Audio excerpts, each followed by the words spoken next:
ಆರಾಧನೆಗೆ ಯೋಗ್ಯನು ನೀನೇ, ಆರಾಧನೆಗೆ ಯಜಮಾನ ನೀನೇ, ಆರಾಧನೆ ಅರಸನು ನೀನೇ. ಜೀವಿಸುವ ಕಾಲವೆಲ್ಲ ನಿನ್ನನ್ನೇ ಆರಾಧಿಸುವೆ, ಜೀವಿಸುವ ಕಾಲವೆಲ್ಲ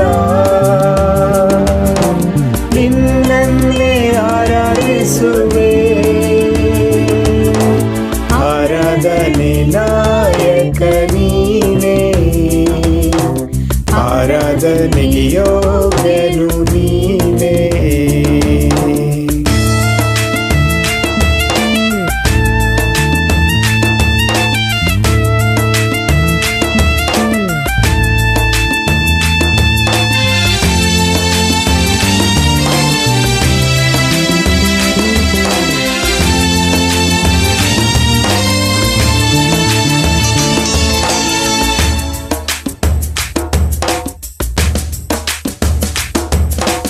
ಪರಿಶುದ್ಧ ದೇವರು ನೀನೇ, ಪರಿಶುದ್ಧ ಆರಾಧನೆ, ಪರಲೋಕದ ತಂದೆ ನೀನೇ, ಮಹಿಮೆಯ ಆರಾಧನೆ. ಮೊಣಕಾಲೂರಿ ಕೈಗಳನ್ನೆತ್ತಿ ನಿನ್ನನ್ನೇ ಆರಾಧಿಸುವೆ,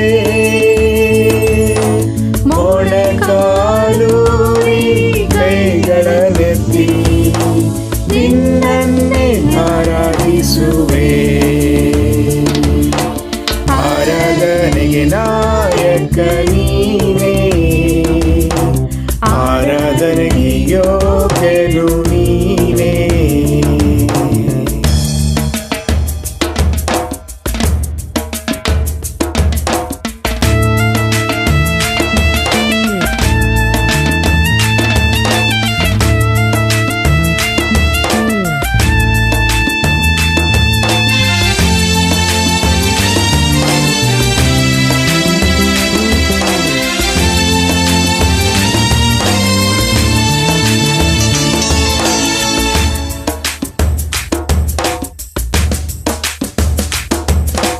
ಭಕ್ತರ ಆರಾಧನೆಗೆ ಯೋಗ್ಯನೇ, ಆರಾಧನೆ ಆರಾಧನೆ, ದೂತರು ಆರಾಧಿಸುವ ಕರ್ತನೇ, ಆರಾಧನೆ ಆರಾಧನೆ. ಧ್ವಜಪ್ರಾಯನೇ ನೀನು ನನ್ನ ಇನಿಯನೇ, ನಿನ್ನನ್ನೇ ಆರಾಧಿಸುವೆ. ಧ್ವಜಪ್ರಾಯನೇ ನೀನು ನನ್ನ ಇನಿಯನೇ, ನಿನ್ನನ್ನೇ ಆರಾಧಿಸುವೆ.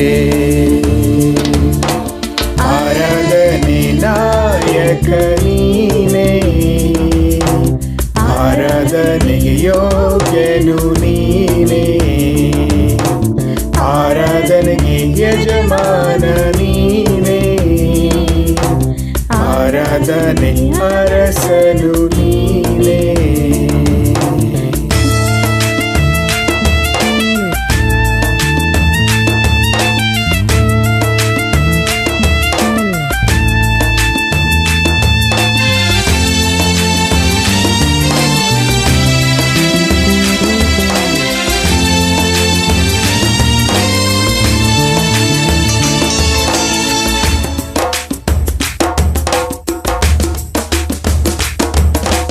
ನನಗಾಗಿ ಬಲಿಯಾದ ಯೇಸುವೇ, ದಿನವೆಲ್ಲ ಆರಾಧಿಸುವೆ.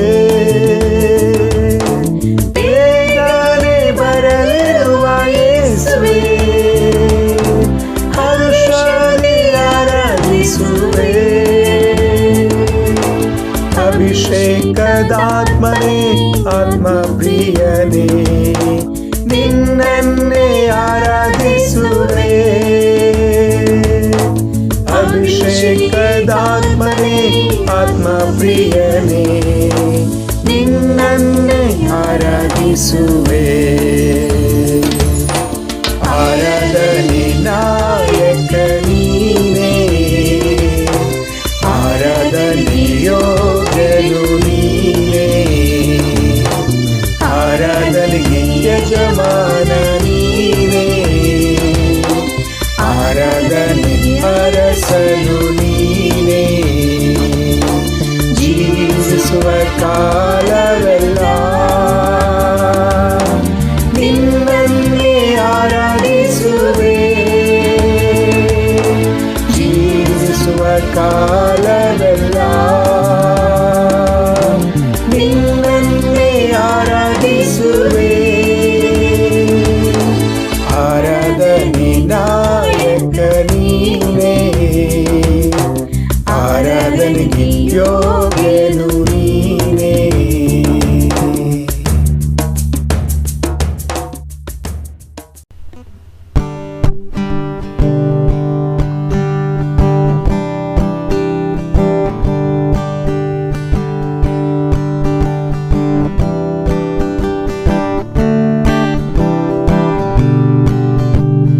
ನಾವು ಇಲ್ಲಿ ಯಾತ್ರಿಕರು, ಚೀಯೋನಿಗೆ ಹೋಗುವೆವು. ಯೇಸು ತಾನೇ ಮುಂದೆ ಹೋಗ ಸ್ವರ್ಗ ಸೇರುವರೆಗೂ. ಸ್ವರ್ಗ ಮಹಿಮೆಯಾಲಿ ನಾವು ಸೇರಿದಾಗ ಎಷ್ಟಾನಂದವು. ಆಗ ಯೇಸುವನ್ನು ನೋಡಿ ಮಹಾನಂದದಿಂದ ಹಾಡುವೆವು. ಯಾತ್ರೆ ಉತ್ತಮವಾಗಿದ್ದಾಗ್ಯೂ ಹರ್ಷದಿಂದ ಸಾಗುವೆವು.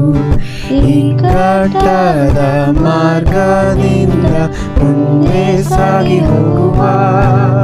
ಸ್ವರ್ಗ ಮಹಿಮೆಯಾಲಿ ನಾವು ಸೇರಿದಾಗ ಎಷ್ಟಾನಂದವು. ಆಗ ಯೇಸುವನ್ನು ನೋಡಿ ಮಹಾನಂದದಿಂದ ಹಾಡುವೆವು. ಭಯ ಹುಟ್ಟಿಸುವ ಸುದ್ದಿ ನಾವು ಕೇಳುವಾಗಲೂ ಸ್ಥಿರ ಚಿತ್ತದಿಂದ ನಾವು ಜೀವನ ಯಾತ್ರೆ ಮಾಡುವ. ಸ್ವರ್ಗ ಮಹಿಮೆಯಾಲಿ ನಾವು ಸೇರಿದಾಗ ಎಷ್ಟಾನಂದವು. ಆಗ ಯೇಸುವನ್ನು ನೋಡಿ ಮಹಾನಂದದಿಂದ ಹಾಡುವೆವು. ಆಗ ಯೇಸುವನ್ನು ನೋಡಿ ಮಹಾನಂದದಿಂದ ಹಾಡುವೆವು.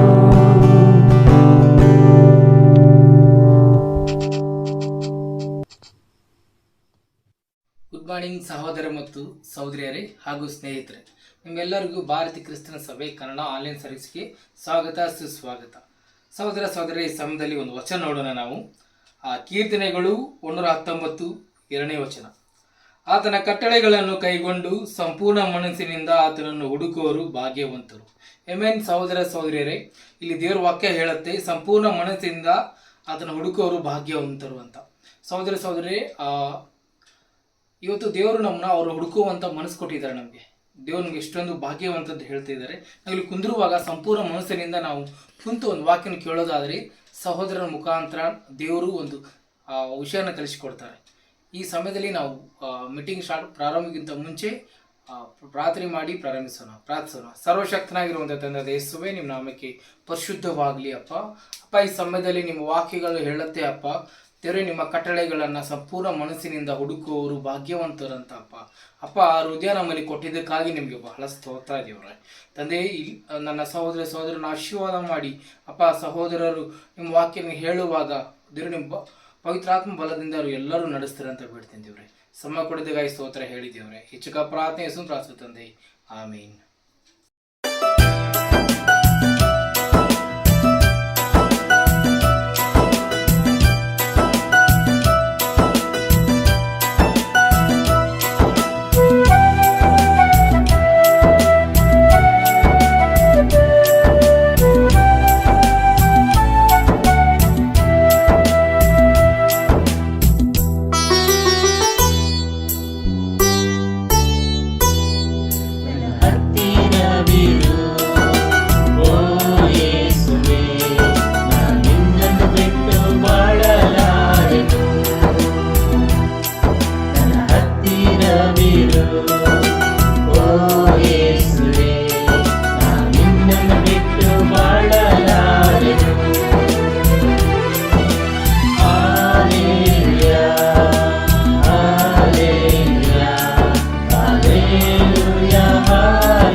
ಎಲ್ರಿಗೂ ನಮಸ್ಕಾರ.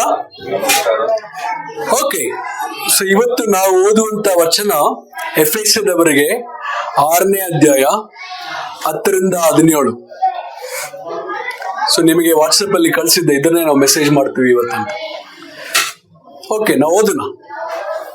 ಎಫೆಸದವರಿಗೆ 6ನೇ ಅಧ್ಯಾಯ 10-17. ಎಫೆಸದವರಿಗೆ ಈ ಪುಸ್ತಕವನ್ನು ಬರೆದಿದ್ದು ಪೌಲ್. ಈ ಪುಸ್ತಕವನ್ನು ಅವರು ಬರೆಯುವಾಗ ಸೆರೆಮನೆಯಲ್ಲಿದ್ರು. ಎಫೆಸದವರ ಒಂದು ಸಭೆಯಲ್ಲಿ ಪೌಲ್ ಸುಮಾರು 3 ವರ್ಷಗಳ ಕಾಲ ಇದ್ರು. ಬಹಳ ಸಭೆಗಳಲ್ಲಿ ಪೌಲ್ ಅಷ್ಟೊಂದು ದಿನಗಳು ಇರಲಿಲ್ಲ. ಇದ್ರ ಒಂದ್ 2 ವಾರ, 2 ತಿಂಗಳು. ಓಕೆ, ಸಭೆ ಸ್ಟಾರ್ಟ್ ಮಾಡಿ ಹೋಗ್ತಾನೆ ಇದ್ರು. ಅವಾಗ ಬಂದು ಫಾಲೋ ಅಪ್ ಮಾಡ್ತಾ ಇದ್ರು. ಆದ್ರೆ ಈ ಸಭೆಯಲ್ಲಿ ಪೌಲ್ ಸುಮಾರು 3 ವರ್ಷಗಳ ಕಾಲ ಇದ್ರು. ಮತ್ತು ಉತ್ತಮವಾದ ನಾಯಕ ಒಂದು ಸಭೆಯಲ್ಲಿ ಇದ್ರೆ ಏನಾಗುತ್ತೆ, ಸಭೆ ಬಹಳ ಬೆಳೀತು. ಈ ಸಭೆ ಬಹಳ ಬೆಳೀತು. ಓಕೆ, ಈಗಾಗಲೇ ಅದಕ್ಕೆ ಪೌಲ್ ಎಫೆಸದವರಲ್ಲಿ ಬಹಳ ಆಳವಾದ ಬೋಧನೆಗಳನ್ನ ಮಾಡ್ತಾರೆ. ಬೇರೆ ಯಾವ ಸಭೆಗಳಲ್ಲಿ ಇಷ್ಟೊಂದು ಆಳವಾದ ಬೋಧನೆಗಳನ್ನ ಪೌಲ್ ಮಾಡಿಲ್ಲ. ಆದ್ರೆ ಎಫೆಸದವರಿಗೆ ಅವರು ಬಹಳ ಆಳವಾದ ಬೋಧನೆಯನ್ನು ಮಾಡ್ತಾರೆ. ಯಾಕಂದ್ರೆ ಅವರು ತಯಾರಾಗಿದ್ರು.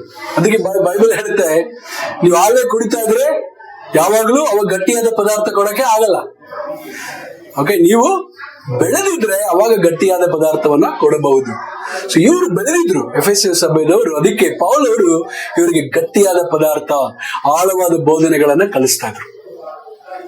ಓಕೆ, ಸೊ 1-3 ದೇವರು ನಮಗೆ ಏನ್ ಮಾಡಿದ್ದಾರೆ ಅಂತ ಹೇಳುತ್ತೆ ಅಧ್ಯಾಯಗಳಲ್ಲಿ. ಎಫೆಸದವರು 1-3ನೇ ಅಧ್ಯಾಯದಲ್ಲಿ ದೇವರು ನಮ್ಗೆ ಏನ್ ಮಾಡಿದ್ದಾರೆ. 4-6 ನಾವೇನ್ ಮಾಡ್ಬೇಕು ಅಂತ ಬಹಳ ಸುಂದರವಾಗಿ ವಿಂಗಡಿಸಲಾಗಿದೆ ಈ ಒಂದು ಪುಸ್ತಕವನ್ನ. ಓಕೆ, 10-17 ಕಡೆ ಮಾತೇನೆಂದರೆ, ನೀವು ಕರ್ತನನ್ನು ಆತನ ಅತ್ಯಧಿಕವಾದ ಶಕ್ತಿಯನ್ನು ಆಶ್ರಯಿಸಿಕೊಂಡವರಾಗಿ ಬಲಗೊಳ್ಳಿರಿ. ಸೈತಾನನ ತಂತ್ರೋಪಾಯಗಳನ್ನು ನೀವು ಎದುರಿಸಿ ನಿಲ್ಲುವುದಕ್ಕೆ ಶಕ್ತರಾಗುವಂತೆ ದೇವರು ದಯಪಾಲಿಸುವ ಸರ್ವಾಯುಧಗಳನ್ನು ಧರಿಸಿಕೊಳ್ಳಿರಿ.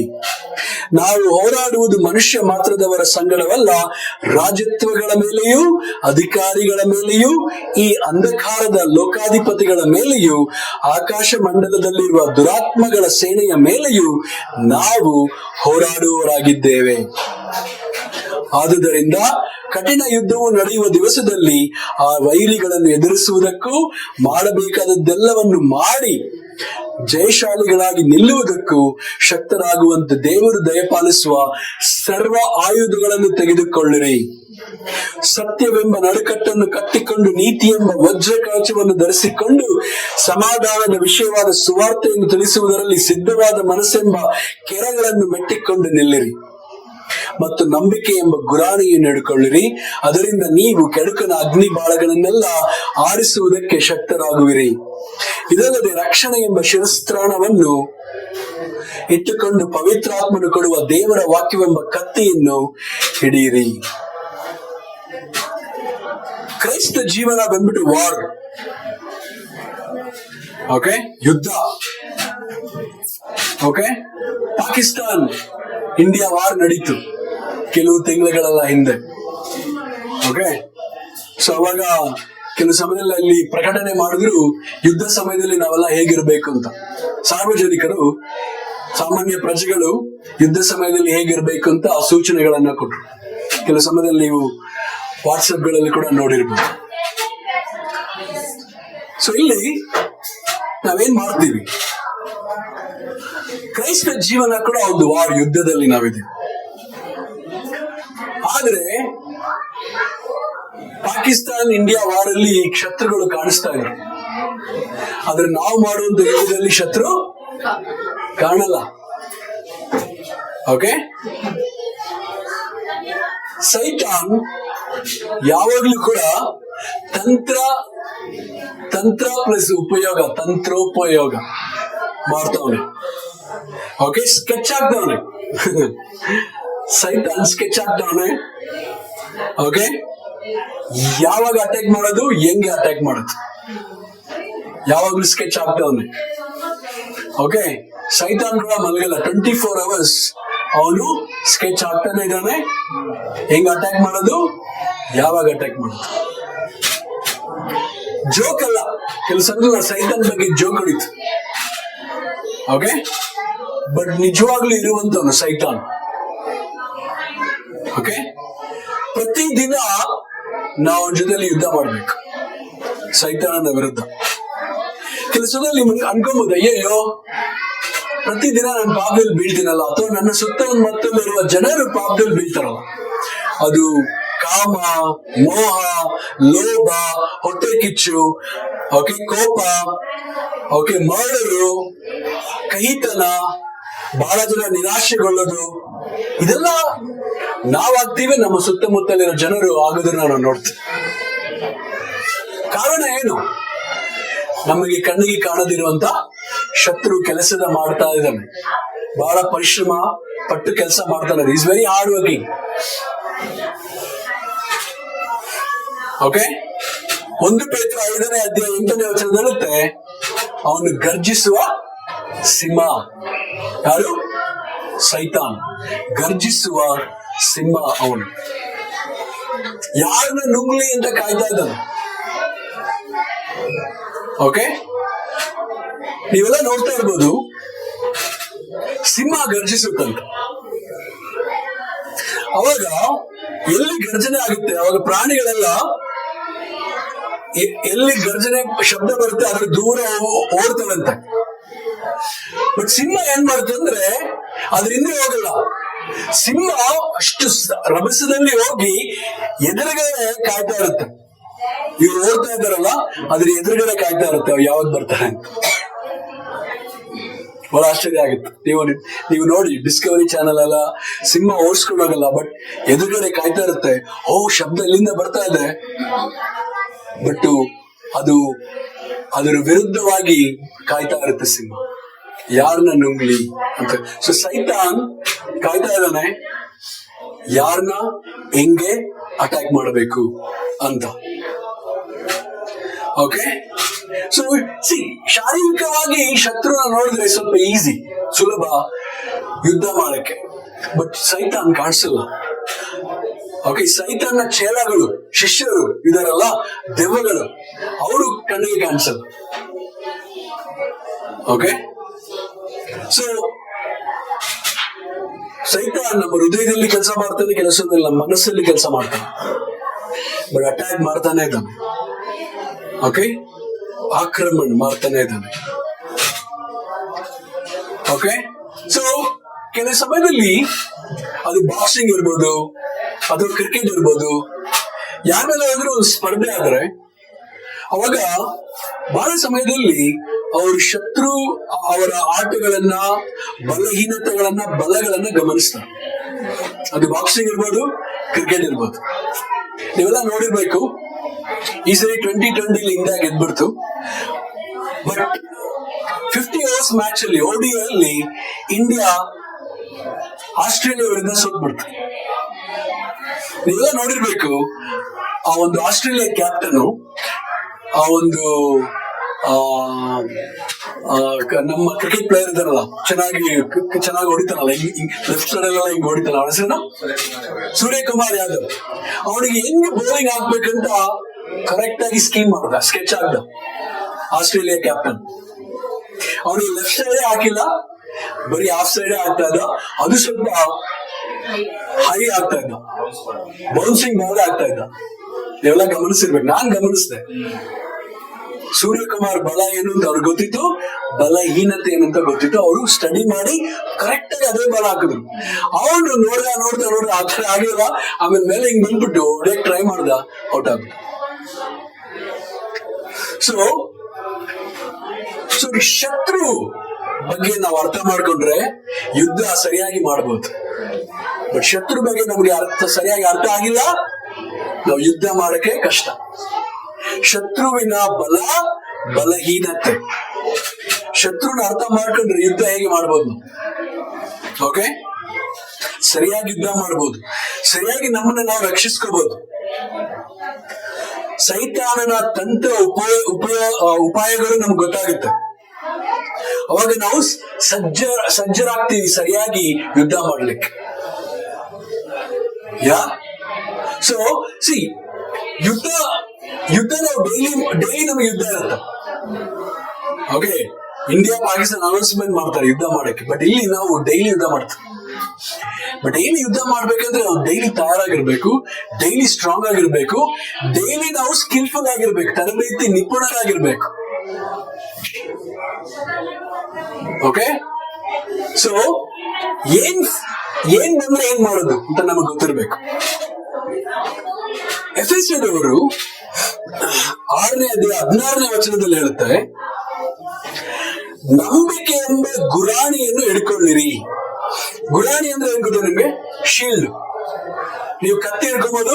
ರಾಜರ ಕಾಲದಲ್ಲಿ ನೋಡುವಾಗ ಎಡಗಡೆಯಲ್ಲಿ ಏನಿರುತ್ತೆ? ಗುರಾಣಿ, ಶೀಲ್ಡ್ ಇರುತ್ತೆ. ಅದು ಸ್ವಲ್ಪ ದೊಡ್ಡದಾಗೆ ಇರುತ್ತೆ, ಚಿಕ್ಕದಾಗಲ್ಲ, ದೊಡ್ಡದಾಗೆ ಇರುತ್ತೆ. ಬಟ್ ಕತ್ತಿಯಲ್ಲಿ ಹೊಡೆಯುವಾಗ ಏನ್ ಮಾಡ್ತಾರೆ? ತಪ್ಪಿಸ್ಕೊಳ್ಳಕ್ಕೆ ಅದು ತಡೆ ಮಾಡಕ್ಕೆ ಸಹಾಯ ಆಗುತ್ತೆ. ಸೊ ಈ ಬೈಬಲ್ ಹೇಳುತ್ತೆ 16ನೇ ವಚನದಲ್ಲಿ, ನಂಬಿಕೆ ಎಂಬ ಗುರಾಣಿಯನ್ನು ಹಿಡ್ಕೊಳ್ಳಿರಿ. ಆ ಶೀಲ್ಡ್, ನಂಬಿಕೆ ಎಂಬ ಶೀಲ್ಡ್ ಹಿಡ್ಕೋಬೇಕು, ಗುರಾಣಿ.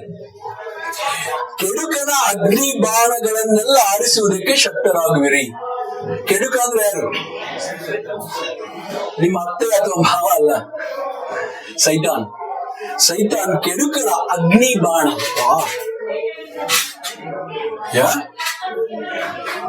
ಅಗ್ನಿ ಬಾಣಗಳನ್ನ ಅವನು ಹಾಕ್ತಾನೆ ಇರ್ತಾನೆ ನಮ್ಮ ವಿರುದ್ಧ.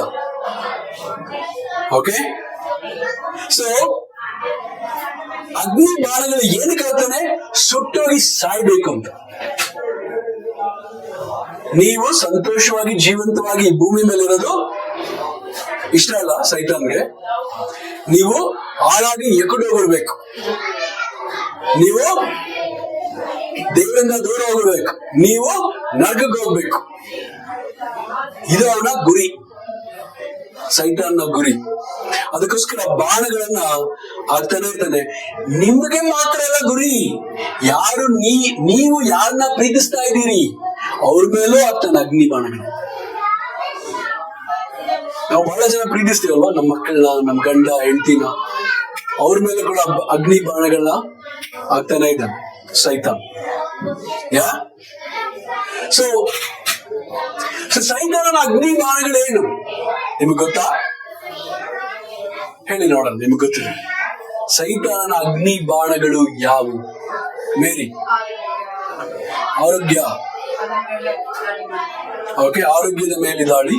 ಅಜೆಂಡಾ, ಕೋಪ, ಸಿಟ್ಟು, ಶಾಂತಿ. ಓಕೆ, ಫ್ಯಾಮಿಲಿನ ಕೆಡಿಸೋದು, ಒಗ್ಗಟ್ಟನ್ನ ಕೆಡಿಸೋದು, ಭೇದ ಭಾವ ಹುಟ್ಟಿಸೋದು. ಓಕೆ, ನಮ್ಮ ಆಲೋಚನೆಗಳು, ಹಣಕಾಸು. ಓಕೆ ಓಕೆ ಸೈತಾನನ ಅಗ್ನಿ ಬಾಣಗಳು ಒಂದು ಸುಳ್ಳು. ಯೋಹಾನ 8:44 ಹೇಳುತ್ತೆ, ಸುಳ್ಳಿನ ತಂದೆ ಯಾರು? ನೀನ್ ಸುಳ್ಳು ಹೇಳಿದ್ರೆ ನೀನ್ ಯಾರು? ಸೈತಾನ್ಗೆ ಬಚ್ಚೆ ಅಥವಾ ಬಚ್ಚಿ. ಓಕೆ, ನಮ್ ದೇವರು ಸುಳ್ಳು ಹೇಳ, ಯಾವಾಗಲೂ ಸತ್ಯವನ್ನ ಹೇಳ್ತಾರೆ. ಸೊ ಸುಳ್ಳು ಅವನ ಅಗ್ನಿ ಬಾಣ, ಮೋಸ. 2 ಕೊರಿಂಥದವರು 4:4 ಹೇಳುತ್ತೆ, ಅವನು ಕುರುಡನಾಗಿ ಮಾಡ್ಬಿಡ್ತಾನಂತ ಅಪನಂಬಿಕೆಯುಳ್ಳವರನ್ನ. ಮತ್ತು ವೇಷ ಹಾಕೊಂಡ್ಬರ್ತಾನೆ, ಮುಸುಕು ಹಾಕೊಂಡ್ಬರ್ತಾನೆ. ಕೆಲವು ಸಮಯದಲ್ಲಿ ನಾವು ಸೈತಾನ್ ಅಂದ್ರೆ ಕಪ್ಪಗಿರ್ತಾನೆ, 2 ಕೊಂಬಿರುತ್ತೆ, 1 ಬಾಲ ಇರುತ್ತೆ ಅಂತ ನಾವು ನೋಡ್ತೀವಿ. ಕೆಲವು ಸಮಯದಲ್ಲಿ ದೇವದೂತನಾಗೂ ಬರ್ಬೋದು ಸೈತಾನ್, ವೇಷ ಮರೆಸ್ಕೊಂಡು. ಓಕೆ, ಸೊ ಮೋಸ ಮಾಡೋದು. ಇನ್ನೊಂದು ಪ್ರಕಟಣೆಗಳ 12:9 ಹೇಳುತ್ತಾನೆ, ಅವನು ದಾರಿ ತಪ್ಪಿಸ್ತಾನೆ. ಸೈತಾನು ದಾರಿ ತಪ್ಪಿಸ್ತಾನೆ. ಅವಳಿಗೆ ಸುಳ್ಳು ಹೇಳಿ ಮೋಸ ಮಾಡಿ ದಾರಿ ತಪ್ಪಿಸಿದವರು ಯಾರು? ಸೈತಾನ್. ಓಕೆ, ಹೇಗೆ ಸುಳ್ಳು ಹೇಳಿ ಮೋಸ ಮಾಡ್ದ ಸೈತಾನ್? ಅವಳಿಗೆ ಏನ್ ಹೇಳ್ದ? ತಿನ್ಬೇಡ, ದೇವ್ರ ಹೇಳ್ದು ತಿನ್ಬೇಡ ಅಂತ. ತಿಂದು ಏನಾಗಲ್ಲ, ನೀನ್ ನಿಜವಾಗ್ಲೂ ಸಾಯಲ್ಲ ಅಂತ ಹೇಳ್ದ. ಓಕೆ, ಬೇರೆ ಹೇಳ್ದ ಸುಳ್ಳು.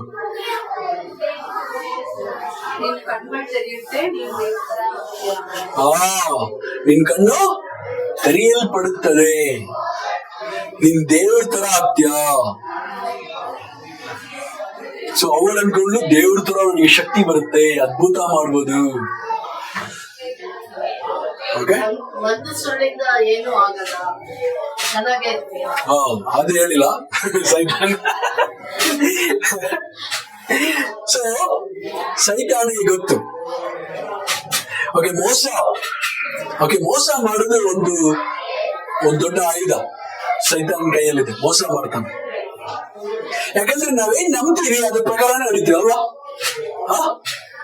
ನಾವೇನ್ ನಂಬ್ತೀವಿ ಅದ್ರ ಪ್ರಕಾರ ನಡೀತೀವಿ. ಸ್ವಲ್ಪ ಉದಾಹರಣೆಗೆ, ದೇವ್ರು ನನ್ನ ಪ್ರೀತಿಸಿಲ್ಲ ಅಂತ ನಾವು ನಂಬಿದ್ರೆ ನಾವು ಅವ್ರಿಗೆ ಏನ್ ಮಾಡ್ತೇವೆ? ಅವರಿಂದ ದೂರ ಹೋಗ್ತೇವೆ. ಅವ್ರ ಹತ್ರ ಹೋಗ್ತೀವ, ದೇವ್ರಿಗೆ ಹತ್ರ. ದೇವ್ರು ನನ್ನ ಪ್ರೀತಿಸಲ್ಲ, ಅದಕ್ಕೆ ನಾನು ದೂರ ಹೋಗ್ತೇನೆ. ದೇವರು ನಂಬಿಗಸ್ತೇನಿಲ್ಲ ಅಂತ ನಾವು ನಂಬಿದ್ರೆ ಅವ್ರ ಹತ್ರ ನಾವು ಪ್ರಾರ್ಥನೆ ಮಾಡ್ತೇವ? ಖಂಡಿತ ಮಾಡಲ್ಲ. ದೇವರು ನಂಬಿಗಸ್ತನಲ್ಲ ಅಂತ ನಾವು ನಂಬಿದ್ರೆ. ಓಕೆ, ಪ್ರಪಂಚ ನನಗೆ ಕೊಡುತ್ತೆ ಅಂತ ನಂಬಿದ್ರೆ ನಾವು ದೇವ್ರ ಹತ್ರ ಬರ್ತೀವ? ಬೇರೊಬ್ಬರ ಬಗ್ಗೆ ಬಹಳ ಸುಳ್ಳುಗಳನ್ನ ನಾವು ನಂಬಿದ್ರೆ ಅವ್ರ ಹತ್ರ ಒಳ್ಳೆ ಸಂಬಂಧಗಳನ್ನ ಇಟ್ಕೊಳಕಾಗುತ್ತಾ? ಇಲ್ಲ. ನಮ್ಮ ಬಗ್ಗೆನೇ ಬಹಳ ಸುಳ್ಳುಗಳನ್ನ ನಾವು ನಂಬಿದ್ರೆ ನಮ್ಮ ನಡವಳಿಕೆಗಳು ಆರೋಗ್ಯಕರವಾಗಿರಲ್ಲ. ಸೊ ಮೋಸ ಮಾಡ್ತಾನೆ ಸೈತಾನ್. ಓಕೆ, ಸೈತಾನಿಗೆ ನಿಜ ಕಂಡ್ರೆ ಆಗಲ್ಲ. ನಿಜ ಕಂಡ್ರೆ ಅಲ್ಲಿಂದ ಅವನು ಜಾಗ ಖಾಲಿ ಮಾಡ್ತಾನೆ. ಬೆಳಕಿದ್ದಲ್ಲಿ ಏನಿರಲ್ಲ, ಕತ್ಲೆ ಇರಲ್ಲ. ಸೊ ನೀವು ಸತ್ಯಕ್ಕೋಸ್ಕರ ನಿಂತ್ಕೊಂಡ್ರೆ, ಸತ್ಯಕ್ಕೋಸ್ಕರ ಜೀವನ ಮಾಡಿದ್ರೆ ಸೈತಾನಿಗೆ ನಿಮ್ಮ ಮೇಲಿರುವಂತ ಹತೋಟಿ ಹೋಗ್ಬಿಡುತ್ತೆ. ಸೊ ನಿಮ್ ಮೇಲಿರುವಂತ ಹತೋಟಿ ಹೋಗ್ಬೇಕಂದ್ರೆ ನೀವು ಬೆಳಕಲ್ಲಿ ಇರ್ಬೇಕು, ಸತ್ಯವನ್ನ ಹೇಳ್ಬೇಕು. ಓಕೆ, ಕೆಲವು ಸುಳ್ಳುಗಳು ದೇವರ ಬಗ್ಗೆ ಸೈತಾನ ಹೇಳ್ತಾನ. ಓಕೆ, ದೇವರ ಬಗ್ಗೆ ಏನ್ ಕೆಲವು ಸುಳ್ಳುಗಳು ಹೇಳ್ಬೋದು ದೇವರ ಬಗ್ಗೆ ಸೈತಾನ?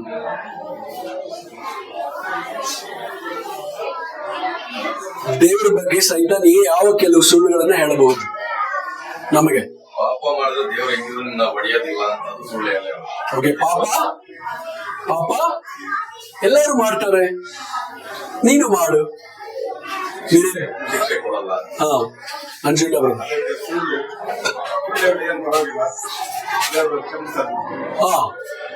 ಒಳ್ಳೇದಕ್ಕೆ ಸುಳ್ಳು ಹೇಳಿದ್ರೆ ಪರವಾಗಿಲ್ಲ, ಶಾಂತಿ. ಶಾರ್ಟ್ ಕಟ್ ಅಲ್ಲಿ ಹೋಗು, ಬೇಗ ಹಣ ಮಾಡ್ಬೋದು. ಓಕೆ, ಬೇಗ ಕಾರ್ ತಗೊಬಹುದು. ದೇವ್ರು ಕೊಡೋ ಸಮಯನ ಕೊಡೋದ್ ಬಿಡಲ್ಲ. ದೇವ್ರಿಗೆ ಕೊಡೋ ಸಮಯ ಸುಮ್ಮನೆ ಯಾಕೆ ವೇಸ್ಟ್ ಮಾಡ್ತೀಯಾ? ಏನಾದ್ರು ಮಾಡು. ಓಕೆ, ಸೈತಾನ್ ಕೆಲವು ಸುಳ್ಳು ದೇವ್ರ ಬಗ್ಗೆ ಹೇಳ್ತಾನೆ, ದೇವರೇ ಇಲ್ಲ. ಓಕೆ, ಬಹಳ ದೂರ ಇದ್ದಾರೆ, ನಿನಗ್ ಸಿಕ್ಕಲ್ಲ. ಓಕೆ, ದೇವ್ರು ಬಹಳ ಕ್ರೂರಿ, ನೀನೇನ್ ಮಾಡ್ತೀಯಾ ಅಂತ ಅವ್ರಿಗೆ ಕೇರೆ ಮಾಡಲ್ಲ.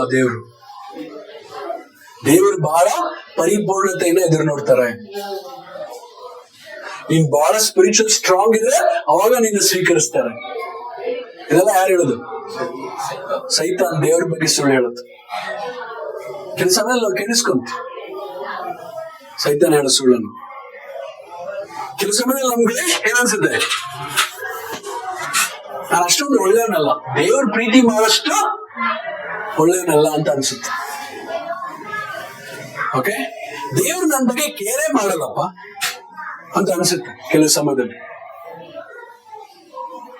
ಓಕೆ, ನಾನು ಎಷ್ಟೊಂದು ದೊಡ್ಡ ಪಾಪ ಮಾಡಿದೀನಿ ಅಂದ್ರೆ ದೇವ್ರಿಗೆ ನಿಜವಾಗ್ಲೂ ಕ್ಷಮಿಸ್ತಾರ ಅಂತ ಸಂದೇಹ ಬರುತ್ತೆ. ದೇವರಿಗೆ ನನ್ನ ಮೇಲೆ ಬಹಳ ಕೋಪ ಇದೆ ಅಂತ ಅನ್ಕೊಂತ. ಓಕೆ, ಸೊ ಯೋಚನೆ ಮಾಡಿ ನೋಡ್ರಿ. ಸೊ ಸಿ, ನೀವು ಬೈಬಲ್ ಅಲ್ಲಿ ಓದಿದ್ರಿ, ಯೋಬಲ್ಲಿ ಸೈತಾನನ ಮತ್ತು ದೇವರ ನಡುವೆ ಸಂಭಾಷಣೆ ಆಗುತ್ತೆ. ನಾನು ನಂಬ್ತೀನಿ ಇವಾಗಲೂ ನಡೀತೆ ಆ ಸಂಭಾಷಣೆ. ಕೆಲವು ಸಮಯದಲ್ಲಿ ದೇವರು ಕೇಳ್ಬೋದು, ದೇವ ಬಗ್ಗೆ ನಿನ್ ಗೊತ್ತಾ? ಅವನ ಬಗ್ಗೆ ನನ್ಗೆಲ್ಲ ಗೊತ್ತು, ಅವ್ನು ನನಗೋಸ್ಕರ ನೀತಿವಂತನಾಗಿರ್ತಾನೆ. ಚಾಲೆಂಜ್ ಮಾಡ್ದ್ಯಾ? ನೋಡು, ನಾನು ಸ್ವಲ್ಪ ದುಡ್ಡು ಕೊಟ್ರೆ ದೇವ ನಿನ್ನ ಯಾರಂತ ಮರ್ತೋಗ್ಬಿಡ್ತ. ಸೈತಾನ ಹತ್ರ ಹೇಳ್ಬೋದು. ಇವಾಗಲೂ ನಡೆಯುತ್ತೆ ನಿನ್ ಬಗ್ಗೆ ನನ್ನ ಬಗ್ಗೆ ಸಂಭಾಷಣೆ. ಬಟ್ ನನ್ ಪ್ರಶ್ನೆ ಬಂದ್ಬಿಟ್ಟು, ದೇವರು ಧೈರ್ಯವಾಗಿ ನಿನ್ ಬಗ್ಗೆ ಚಾಲೆಂಜ್ ಮಾಡಕ್ಕಾಗುತ್ತಾ ಸೈತಾನ್ ಹತ್ರ? ಆತರ ಜೀವನ ಮಾಡ್ತಾ ಇದ್ದೀವ ನಾವು? ಧೈರ್ಯವಾಗಿ ಚಾಲೆಂಜ್ ಮಾಡ್ತಾರ ನಿನ್ ಬಗ್ಗೆ ನನ್ ಬಗ್ಗೆ ಸೈತಾನ್ ಹತ್ರ? ಅಷ್ಟು ಭರವಸೆ ದೇವರಿಗೆ ನಿನ್ ಮೇಲೆ ನನ್ ಮೇಲೆ ಇದೆಯಾ? ಓಕೆ, ಯೋಚನೆ ಮಾಡ್ರಿ. ಯಾಕಂದ್ರೆ ದೇವರು, ನೀವು ನೋಡಿದ್ರೆ ಬೈಬಲ್ ಅಲ್ಲಿ ದೇಶಕ್ಕೋಸ್ಕರ ನಿಂತ್ಕೊಂತಾರೆ. ಓಕೆ, ಬಟ್ ಇಲ್ಲಿ ಒಬ್ಬ ವ್ಯಕ್ತಿಗೋಸ್ಕರ ನಿಂತ್ಕೊಂತಾರೆ ದೇವರು. ನಮ್ಮ ಇಂಡಿಯಾದಲ್ಲಿ 140 ಕೋಟಿ ಜನ ಇದ್ವಿ. ಇವಾಗ ಜಾಸ್ತಿ ಆಗ್ಬಿಡ್ತು. ಓಕೆ, ಸೊ ಅಂದ್ರೆ ಈ ಪ್ರಪಂಚದಲ್ಲಿ ಎಷ್ಟು ಜನ ಇದ್ದಾರೆ ಗೊತ್ತಾ ನಿಮ್ಗೆ? 700 ಕೋಟಿ, 7 ಬಿಲಿಯನ್ ಜನ ಇದ್ದಾರೆ. 700 ಕೋಟಿ ಜನ ಇದ್ದಾರೆ ಈ ಪ್ರಪಂಚದಲ್ಲಿ. ಅದರಲ್ಲಿ ಒಬ್ಬ ವ್ಯಕ್ತಿನ ಗಮನಿಸ್ಬೇಕಂದ್ರೆ ದೇವರಿಗೆ ಎಷ್ಟೊಂದು ಸಂತೋಷ ಆಗಿರ್ಬೇಕು ಆ ವ್ಯಕ್ತಿನ. ಯೋಬ್ ಬಗ್ಗೆ ದೇವರಿಗೆ ಬಹಳ ಸಂತೋಷ ಇತ್ತು. ಅದಕ್ಕೆ ನೀವು ಮೊದಲನೇ ಆದ್ಯದಲ್ಲಿ ಹೋದ್ರೆ ಅವನು ಯಥಾರ್ಥನಾಗಿದ್ದ, ವೆರಿ ಬ್ಲೇಮ್ಲೆಸ್, ಯಾರು ಕೈ ಬಿಟ್ಟು ತೋರಿಸೋ ತರ ಇಲ್ಲ. ಬಹಳ ಶ್ರೀಮಂತನಾಗಿದ್ದ, ಬಹಳ ಶ್ರೀಮಂತ ಆಗಿನ ಕಾಲದಲ್ಲಿ. ಅಬ್ರಾಮ್ಗಿನ ಮುಂಚೆ ಇದ್ದವು ನಾವು ಯೋಬ್. ಓಕೆ, ಯೋಬು ನಂತರ ಕೀರ್ತನೆಗಳು ಆದ್ಮೇಲೆ ಬರೋಕ್ಕೆ ಕಾರಣ ಅದು ಪದ್ಯದ ರೂಪದಲ್ಲಿದೆ, ಅದಕ್ಕೆ ಕೀರ್ತನೆಗಳು ಆದ್ಮೇಲೆ ಬರುತ್ತೆ. ಬಟ್ ಆದ್ರೆ ಯೋಬು ಅಬ್ರಾಮ್ಗಿನ ಮುಂಚೆ ಇದ್ದವು. ಸೊ ಯೋಬನ ಬಗ್ಗೆ ಸಂಭಾಷಣೆ ಆಗ್ತಾ ಇದೆ ಅಂತ ಯೋಬನಿಗೆ ಒಂದು ಮಾಹಿತಿನೇ ಇಲ್ಲ.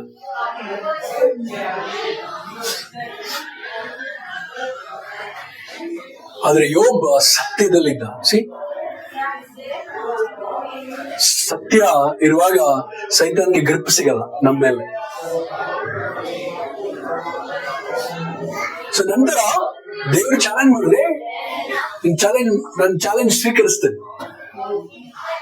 ಆಕ್ಚುಲಿ ಯೋಬಗೆ ಫಸ್ಟ್ ಮಾತಾಡಿದೆ, ಸಂಭಾಷಣೆ ಸ್ಟಾರ್ಟ್ ಮಾಡಿದೆ ದೇವರು. ಕೆಲವು ಸಮಯದಲ್ಲಿ ಯೋಬಗೆ ಅನ್ಕೊಂಡಿದ್ರೆ, ದೇವ್ರ ಯಾಕೆ ಸುಮ್ನೆ ಯಾರು ನನ್ನ ತರ್ತೀಯ, ನಾನು ತರ ಚೆನ್ನಾಗಿ ತಾನೇ ಇದ್ದೀನಿ, ಆರಾಮಾಗಿ ತಾನೇ ಇದ್ದೀನಿ, ನನ್ ಬಗ್ಗೆ ಯಾಕೆ ಸೈತಾನ ಮಾತಾಡ್ತೀಯ? ಆತರ ಮೇ ಬಿ ಯೋಬಿಗೆ ಗೊತ್ತಿದ್ರೆ ಯೋಬ್ ದೇವ್ರ ಹತ್ರ ಕೇಳಿರ್ಬೋದು, ಯಾಕೆ ನನ್ ಬಗ್ಗೆ ಯಾಕೆ ಮಾತಾಡ್ತೀಯ, ನಾನು ಚೆನ್ನಾಗಿ ಇದ್ದೀನಿ ಏನೋ. ಸೊ ಯೋಬಿಗೆ ಏನು ಮಾಹಿತಿ ಇಲ್ಲ. ಓಕೆ, ಅವನ ಎಲ್ಲ ಆಸ್ತಿ ಪಾಸ್ತಿ ಹೋಯ್ತು, ಅವನ ಮಕ್ಕಳೆಲ್ಲ ಸತ್ತೋದ್ರು, ಹೆಂಡತಿ ಮಾತ್ರ ಇದ್ರು. ಹೆಂಡತಿ ಕೂಡ ಶಪಿಸಿದ್ರು, ನಿನ್ ದೇವ್ರನ್ನ ಬಿಟ್ಬಿಡು ಅಂತ ಹೇಳಿದ್ರು. ಬಟ್ ಯೋಬ ಸ್ಟ್ರಾಂಗ್ ಆಗಿ ನಿಂತ್ಕೊಂಡ. ಪ್ರಾರಂಭದಲ್ಲಿ ಅವನು ಏನು ಒಳ್ಳೆ ಸರಿ ಮಾಡ್ಬೇಕು ಅದು ಮಾಡ್ದ. ನಾನು ಬರೀ ಬೆತ್ತಲೆ, ನಾನು ತಾಯಿ ಹೊಟ್ಟೆಯಿಂದ ಬಂದೆ, ಹೋಗುವಾಗ್ಲೂ ಬರೀ ಬೆತ್ತಲೆಗೆ ಹೋಗ್ತೀನಿ, ನಾನು ಬರುವಾಗ್ಲೂ ಏನು ತಗೊಂಡಿಲ್ಲ, ಹೋಗುವಾಗ್ಲೂ ಏನು ತಗೊಂಡು ಹೋಗಲ್ಲ ಅಂತ ಹೇಳ್ದ. ಓಕೆ, ಸೊ ಎಲ್ಲ ಇರುವಾಗ ಕೆಲವು ಸಮಯದಲ್ಲಿ ನಾವು ಪ್ರಾರ್ಥನೆ ಮಾಡ್ತೀವಿ ಬಹಳ ಸಮಸ್ಯೆ ಬಂದಾಗ. ಬಟ್ ಬಹಳ ಸಮಯದಲ್ಲಿ ಬಹಳ ಆಶೀರ್ವಾದ ಬರುವಾಗ ದೇವರು ಯಾಕೆ ನನಗೆ ಇಷ್ಟೊಂದು ಆಶೀರ್ವಾದ ಕೊಟ್ಟೆ ಅಂತ ಕೇಳ್ತೀವ? ಕೇಳ ಓಕೆ, ಯೋಬ್ ಹೇಳ್ತಾನೆ, ಕಷ್ಟನೂ ಬರುತ್ತೆ ಸುಖನೂ ಬರುತ್ತೆ, ಎರಡು ದೇವರಿಂದ ಬರುತ್ತೆ, ನಾನು ಸ್ವೀಕರಿಸ್ತೇನೆ.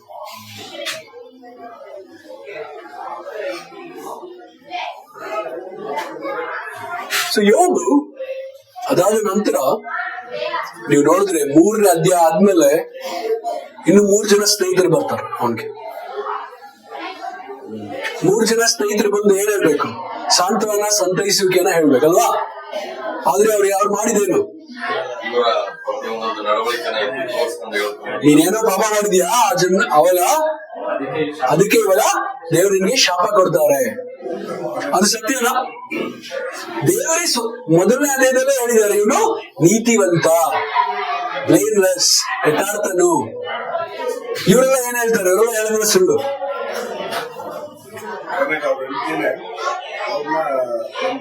ಹಾ, ಸೊ ಬಟ್ ಹೋರಾಟಗಳು ಸ್ಟಾರ್ಟ್ ಆಗುತ್ತೆ. ಎಷ್ಟು ವರ್ಷಗಳು ಈ ತರ ಇದ್ರೆ ಗೊತ್ತಿಲ್ಲ. ಯೋಬ್ ನಾವು ನೋಡ್ತೀವಿ ಸುಮ್ಮನೆ 3ನೇ ಅಧ್ಯಾಯದಿಂದ 40ನೇ ಅಧ್ಯಾಯದಲ್ಲಿ ಎಲ್ಲ ಸರಿ ಹೋಗುತ್ತೆ. ಬಟ್ ಎಷ್ಟು ವರ್ಷಗಳು ಇವನು ಇಷ್ಟು ಈ ಸ್ಥಿತಿಯಲ್ಲಿ ಇದ್ದ ಆ ಮಾಹಿತಿ ನಮಗೆ ಗೊತ್ತಿಲ್ಲ. ಮೇ ಬಿ 30 ವರ್ಷ ಇರ್ಬೋದು, ಮೇ ಬಿ 20 ವರ್ಷ ಇರ್ಬೋದು, ಮೇ ಬಿ 10 ವರ್ಷ ಇರ್ಬೋದು, ಬಟ್ ಬಹಳ ವರ್ಷಗಳು ಕಷ್ಟದಲ್ಲಿ ಇರುವಾಗ ದೇವರನ್ನ ಮಹಿಮೆ ಪಡಿಸೋದು, ದೇವರಿಗೆ ಸಂತೋಷ ಪಡಿಸೋದು ಕಷ್ಟ.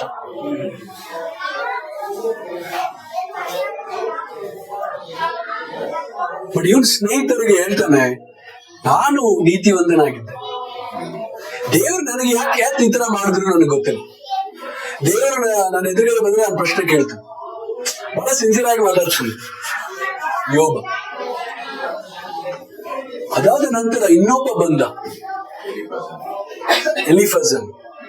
ಅವ್ರು ಬಂದು 3 ಜನಕ್ಕೆ ಖಂಡಿಸ್ತ, ನೀವೆಲ್ಲ ಏನ್ ಮಾತಾಡ್ತೀರ? ನಿಮ್ಗೇನೋ ಬುದ್ಧಿಗಿದೆಯಾ, ಇದೆಯಾ, ಜ್ಞಾನ ಇದೆಯಾ ನಿಮ್ಗೆ? ಅವ್ರು ದೇವ್ರು ಹೇಳಿದ್ರು, ಈ 3 ಜನ ನಿಮ್ ಬಗ್ಗೆ ತಪ್ಪಾಗಿ ಮಾತಾಡಿದಾರಲ್ಲ, ಅವರು ಚೆನ್ನಾಗಿ ಜೀವನ ಮಾಡ್ಬೇಕಂದ್ರೆ ಅವ್ರ 3ರಿಗೆ ದೇವ್ರು ಹೇಳ್ತಾರೆ, ಯೋಬ್ ನಿನಗೆ ಪ್ರಾರ್ಥನೆ ಮಾಡಕ್ಕೆ, ಅವಾಗ ನಾನ್ ನಿಮ್ಗೆ ಕ್ಷಮಿಸ್ತೇನೆ ಅಂತ ಯಾರು ಹೇಳಿದ್ರು? ದೇವ್ರು ಈ 3 ಜನಕ್ಕೆ ಹೇಳಿದ್ರು, ಯೋಬ ನಿಮಗೋಸ್ಕರ ಪ್ರಾರ್ಥನೆ ಮಾಡಕ್ಕೆ ಹೇಳು, ಅವಾಗ ನಾನು ಇವ್ರನ್ನೆಲ್ಲ ಕ್ಷಮಿಸ್ತೇನೆ.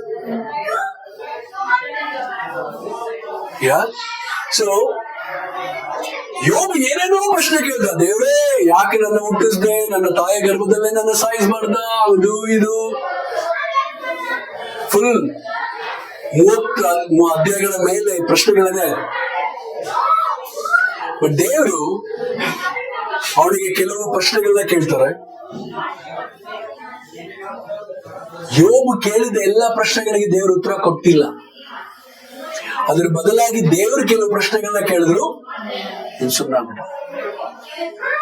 ಈ ಪ್ರಪಂಚವನ್ನ ಸೃಷ್ಟಿ ಮಾಡುವಾಗ ನೀನ್ ಎಲ್ಲಿದ್ದೆ? ಉದಾಹರಣೆಗೆ ನಾನು ಹೇಳ್ತೀನಿ, ಈ ತರ ಪ್ರಶ್ನೆ ಕೇಳುವಾಗ ಸೈಲೆಂಟ್ ಆಗ್ಬಿಟ್ಟ. ದೇವ್ರೆ ಸಾರಿ, ನಾನು ಇನ್ಮೇಲೆ ಪ್ರಶ್ನೆ ಕೇಳಲ್ಲ. ಅವಾಗ ದೇವರು ಅವನಿಗೆ ಡಬಲ್ ಆಶೀರ್ವಾದಗಳನ್ನ ಮಾಡ್ತಾರೆ. ನಮಗೆ ಡಬಲ್ ಆಶೀರ್ವಾದ ಬೇಕು, ಬಟ್ ಶೋಧನೆ ಬರುವಾಗ ನಾವು ದೇವ್ರಿಗೋಸ್ಕರ ನಿಂತ್ಕೊಂತೀವ ಅಂತ ನೋಡ್ಬೇಕು. ಓಕೆ, ನಮಗೆ 2ನೇದು ಇಷ್ಟ, ಡಬಲ್ ಆಶೀರ್ವಾದ ಕೊಡ್ದೇವ್ರೆ. ಯೋಬನ್ ಕೊಟ್ಟೆ ಅಲ್ವಾ, ಡಬಲ್ ಆಶೀರ್ವಾದ ನನಗೂ ಕೊಡು, ಇದೆಲ್ಲ ಕೇಳ್ತೀವಿ ನಾವು ಪ್ರಾರ್ಥನೆ. ಬಟ್ ಯೋಬನು ದೇವರಿಗೋಸ್ಕರ ಕಷ್ಟ ಬಂದ್ರು ಎಷ್ಟೊಂದು ವರ್ಷಗಳ ಕಾಲ ನಿಂತ್ಕೊಂಡ. ಆತರ ನಿಂತ್ಕೊಳ್ಳೋಕೆ ನಾವು ತಯಾರಾಗಿದ್ದೀವಾ? ಓಕೆ, ಯೋಚನೆ ಮಾಡ್ಬೇಕು ನಾವು. ಓಕೆ, ಯೋಬನ್ ಸೈತಾನ್ಗೆ ಭವಿಷ್ಯ ಗೊತ್ತಿಲ್ಲ, ಫ್ಯೂಚರ್. ಮೊದಲನೇದಾಗಿ ಸೈತಾನು ಯೋಬನ ಹತ್ರ ಹೋಗಿ ಶೋಧನೆ ಮಾಡ್ತಾನೆ ಇರ್ಲಿಲ್ಲ. ಯಾಕಂದ್ರೆ ಸೈತಾನ್ಗೆ ಗೊತ್ತಿದ್ರೆ ದೇವರು ಡಬಲ್ ಆಶೀರ್ವಾದ ಮಾಡ್ತಾರೆ, ಸುಮ್ನೆ ಯಾಕೆ ನಾನು ಶೋಧನೆ ಮಾಡ್ಬೇಕಂತ ಸುಮ್ನೆ ಆಗ್ಬಿಡ್ತಿದ್ದ. ಬಟ್ ಸೈತಾನ್ಗೆ ಫ್ಯೂಚರ್ ಗೊತ್ತಿಲ್ಲ. ಸೈತಾನ್ಗೆ ನಮ್ಮ ಹೃದಯ ಗೊತ್ತಿಲ್ಲ, ನಮ್ಮ ಆಲೋಚನೆಗಳು ಗೊತ್ತಿಲ್ಲ. ಓಕೆ, ನಮ್ಮ ನಡವಳಿಕೆಗಳು ಗೊತ್ತು ಸೈತಾನ್ಗೆ, ಬಟ್ ನಮ್ಮ ಹೃದಯ ಗೊತ್ತಿಲ್ಲ. ಸೈತಾನ್ಗೆ ಯೋಬನ ಹೃದಯ ಗೊತ್ತಿಲ್ಲ, ದೇವರಿಗೆ ಹೃದಯ ಗೊತ್ತು. ಸೈತಾನ ಹೆಂಗಿದೆ ನಮ್ಗ ಯೋಬನ್ ಪಾಪ ಮಾಡ್ತಾನೆ, ನಾನ್ ದೇವ್ರು ನೋಡಿ ಹಾ ಅಂತ ನಗ್ಬೋದು ಅಂತ ಅನ್ಕೊಂಡಿದ್ದ. ಬಟ್ ಅದು ಸುಳ್ಳಾಗುತ್ತೆ. ಬಟ್ ಕೆಲವು ಸಮಯದಲ್ಲಿ ನಮ್ಮ ಕೆಲವರು ಜನರ ಜೀವನದಲ್ಲಿ ನೋಡಿ ಚಾಲೆಂಜ್ ಮಾಡಿದ್ರೆ ಸೈತಾನ್ ಆಗ್ತಾನೆ. ನೋಡು ನೀನ್ ಬಹಳ ವಿಶ್ವಾಸಿ ಅಂತ ಅನ್ಕೊಂಡಿಲ್ಲ, ನೋಡಿ ಏನ್ ಮಾಡ್ತಾವ ನೀವು. ಒಬ್ಬನ ಇವಾಗ ಏನ್ ಮಾಡ್ತಾವ ನೋಡ. ನೋಡಿ ಕೆಲವು ಸಮಯದಲ್ಲಿ ನನ್ ಬಗ್ಗೆ ನಿನ್ ಬಗ್ಗೆ ಹೇಳ್ತಾನೆ ಸೈತಾನ್, ನೋಡಿ ನಗ್ತಾನೆ. ಎಷ್ಟು ವರ್ಷದಿಂದ ಶಿಷ್ಯನಾಗಿದೆ ನೋಡ್ದ ಏನ್ ಮಾಡ್ತಾನೆ.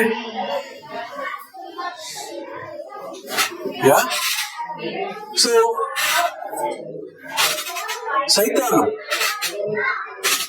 ಬಲಹೀನತೆಗಳು ಹೇಗೆ ನಾವು ಅಟ್ಯಾಕ್ ಮಾಡೋದು? ಮೊದಲನೇದು ದೇವರನ್ನ ಸಂಪೂರ್ಣವಾಗಿ ನಂಬೋದು ಮತ್ತು ಅವರ ಆಜ್ಞೆಗಳನ್ನ ಕೈಗೊಂಡು ನಡೆಯೋದು. ಎರಡನೇದು ನಮ್ಮ ಹೃದಯದ ಬಗ್ಗೆ ಆನೆಸ್ಟ್ ಆಗಿ ನಮ್ಮ ಪಾಪದ ಮತ್ತು ಶೋಧನೆಗಳ ಬಗ್ಗೆ ಮಾತಾಡೋದು. ಸೊ ಯಾವಾಗ ನಾವು ಇದನ್ನ ಮಾಡ್ತೀವಿ ಸೈತಾನ್ಗೆ ನಮ್ಮ ಮೇಲೆ ಹತೋಟಿ ಸಿಗಲ್ಲ. ನಾವು ಯಾವಾಗ ಕತ್ಲೆಯಲ್ಲಿ ಸೀಕ್ರೆಟ್ ಆಗಿ ಬಹಳ ವಿಷಯಗಳನ್ನ ಮಾಡ್ತೀವಿ ಅವಾಗ ಸೈತಾನ್ಗೆ ನಮ್ಮ ಮೇಲೆ ಗ್ರಿಪ್ ಸಿಗುತ್ತೆ, ಹತೋಟಿ. ಇಲ್ಲಾಂದ್ರೆ ಸಿಗಲ್ಲ. ಪೌಲ್ ಈ ಲೆಟರ್ ಬರೆಯುವಾಗ ಅವನಿಗೆ ಇದು ಬೇಡಿಗಳನ್ನ ಹಾಕಿದ್ರು. ಸಿಪಾಯಿಗಳು ಇದ್ರು. ಆ ಸಿಪಾಯಿಗಳು ಯಾವ ರೀತಿ ಡ್ರೆಸ್ ಹಾಕೋದ್ರಿಂದ ಪೌಲ್ ನೋಡಿದ್ರು. ಓಕೆ, ಆ ಸಿಪಾಯಿಗಳನ್ನ ನೋಡಿ ಪೌಲ್ಗೆ ಸ್ವಲ್ಪ ಐಡಿಯಾ ಬಂದಿರ್ಬೇಕು. ಓ ಕವಚ, ಓ ಶೀಲ್ಡು, ಗುರಾಣಿ, ಓ ಕತ್ತಿ, ಓ ಶೂಸು, ಓ ಹೆಲ್ಮೆಟ್. ಸೊ ಪೌಲ್ ಇವ್ರನ್ನ ನೋಡಿ ಅವ್ನ ಐಡಿಯಾ ಬಂದು ಹೇಳ್ತಾನೆ, ಯುದ್ಧ ಮಾಡುವಾಗ ನೀವು ಸರ್ವ ಆಯುಧಗಳನ್ನ ಧರಿಸ್ಕೋಬೇಕು ಅಂತ ಹೇಳ್ದ. ಓಕೆ, 2 ಸರಿ ಹೇಳುತ್ತೆ, ಸರ್ವ ಆಯುಧಗಳನ್ನು ಧರಿಸಿಕೊಳ್ಳಿರಿ. ನೀವು ಡೈಲಿ ಯುದ್ಧದಲ್ಲಿದ್ದೀರಿ, ಸರ್ವ ಆಯುಧಗಳನ್ನು ಧರಿಸಿಕೊಳ್ಳಿರಿ. ಓಕೆ, ಇದು ನಮ್ ಜವಾಬ್ದಾರಿ. ನಾವ್ ಹೇಳಕ್ಕಲ್ಲ ಬ್ರೋ, ಟೈಮ್ ಇಲ್ಲ ಬ್ರೋ ಹೆಲ್ಮೆಟ್ ಆಗಕ್ಕೆ. ಓಕೆ, ಸಿ ನನಗೊಂದ್ಸರಿ ನಾನು ಸುಮ್ನೆ ಎಲ್ಲ ಪಕ್ಕದಲ್ಲಿ ಹೋಗೋದು ಹೆಲ್ಮೆಟ್ ಹಾಕೊಂತೀನಿ. ಆ ಒಂದು ಅಭ್ಯಾಸ ನನಗಿದೆ. ಮಾಸ್ಕ್ ರೋಡಲ್ಲಿ ನಮ್ಮ ಮನೆ ಇತ್ತು. ಅವಾಗ ಏನೋ ಹಾಲು ಏನೋ ತರ್ಬೇಕಂತ ಪಕ್ಕದಲ್ಲೇ ಅಂಗಡಿ, ಆ ಮೇನ್ ರೋಡ್ಗೆ ಹೋಗ್ಬೇಕು, ಹೆಲ್ಮೆಟ್ ಹಾಕೊಂಡು ಹೋಗಿ. ಬಟ್ ಹೋಗುವಾಗ ನಾನು ಮೇ ಬಿ 30-40 ಸ್ಪೀಡ್ ಅಲ್ಲಿ ಇದ್ದೀನಿ. ನಾಯಿ ಬರ್ತಾ ಇದೆ ಬಹಳ ಜೋರಾಗಿ, ನಾಯಿಗೆ ಗುದ್ಬಿಟ್ಟು ಬಿದ್ದೋಗ್ಬಿಡೆ. ನಾನು ಹೆಲ್ಮೆಟ್ ಹಾಕೊಂಡಿರೋದ್ರಿಂದ ಹೆಲ್ಮೆಟ್ ಪೇಂಟ್ ಎಲ್ಲ ಹೋಯ್ತಿಲ್ಲ, ಅಷ್ಟೊಂದು ಗಟ್ಟಿಯಾಗಿ ಎದ್ಬಿತ್ತು. ಅದು ಸ್ವಲ್ಪ ಡ್ಯಾಮೇಜ್ ಆಗೋಯ್ತು. ಸಪೋಸ್ ನಾನು ಪಕ್ಕದಲ್ಲೇ ಅಂತ ಹೇಳ್ಬಿಟ್ಟು ಹೆಲ್ಮೆಟ್ ಹಾಕ್ದಿರ ಹೋಗಿದ್ರೆ ನನ್ನ ತಲೆ ಬುರುಡೆ ಹೊಡೆದೋಗ್ತಾ ಇತ್ತು. ಕೆಲವು ಸಲ ಏನ್ ನಡೆಯುತ್ತೆ ನೋಡ್ಕೊಳ್ಳೋಣ ಅಂತ ನಾವು ಹೆಲ್ಮೆಟ್ ಹಾಕ್ದಿರ ಹೋಗ್ತೀವಿ. ನಾವು ಬೈಕಲ್ಲಿ ಕೂಡ. ಓಕೆ, ಮೊನ್ನೆ ತಮಿಳ್ನಾಡಲ್ಲಿ ಒಬ್ಬ ಬ್ರದರು, ಓಕೆ, ಸೊ ಹಂಪಲ್ಲಿ, ಓಕೆ, ಬಹಳ ಟಯರ್ಡ್ ಆಗಿದ್ರು. ಹಂಪಲ್ಲಿ ಅವ್ರಿಗೆ ಗೊತ್ತಾಗಿಲ್ಲ, ಬಹಳ ಹಂಪಲ್ಲಿ ಶೇಕ್ ಆಗಿ ಬಿಡೋದ್ರು, ಹೆಲ್ಮೆಟ್ ಆಗಿರ್ಲಿಲ್ಲ, ಸತ್ತೋದ್ರು. ಕಷ್ಟ. ಸೊ ಇಲ್ಲಿ ಪೌಲ್ ನೋಡಿದಾಗ ಅವನು ಹೇಳ್ತಾನೆ, ಸರ್ವ ಆಯುಧಗಳನ್ನು ಧರಿಸಿಕೊಳ್ಳಿರಿ, ಇದು ನಿನ್ನ ಜವಾಬ್ದಾರಿ. ಓಕೆ, ಕಮಾಂಡರ್ ಆಫೀಸರು ಸಿಪಾಯಿಗೆ ದಯವಿಟ್ಟು ಸರ್ವ ಆಯುಧ ಧರಿಸ್ಕೋ ಪ್ರಕಾಶ್ ಅಂತ ಹೇಳ್ತಾರ? ರಿಕ್ವೆಸ್ಟ್ ಮಾಡ್ತಾರ? ಆರ್ಡರ್ ಮಾಡ್ತಾರ. Hey come on, get ready. ಯಾಸೋ ಸರ್ವ ಆಯುಧಗಳನ್ನು ಧರಿಸ್ಕೊಳ್ಳೋದಂತ ದೇವರು ನಮ್ಗೆ ಸೂಚನೆ ಕೊಡ್ತಾ ಇಲ್ಲ, ಬೇಡ್ಕೊಂತ ಇಲ್ಲ, ರಿಕ್ವೆಸ್ಟ್ ಮಾಡ್ತಾ ಇಲ್ಲ, ಆರ್ಡರ್ ಮಾಡ್ತಾರೆ, ಕಮಾಂಡ್ ಮಾಡ್ತಾರೆ. ಓಕೆ, ಸತ್ಯವೆಂಬ ಬೆಲ್ಟ್ ಹಾಕೋಬೇಕು ನೀವು. ಓಕೆ, ಲುಂಗಿ ಹಾಕೊಳ್ಳುವಾಗ, ಪ್ಯಾಂಟ್ ಹಾಕೊಳ್ಳುವಾಗ ಬ್ರದರ್ಸ್ ಏನ್ ಹಾಕ್ತೇವೆ? ಬೆಲ್ಟ್ ಹಾಕ್ತಿವಿ. ಬೆಲ್ಟ್ ಹಾಕಿಲ್ಲ ಅಂದ್ರೆ ಕಷ್ಟ ಜೀವನ.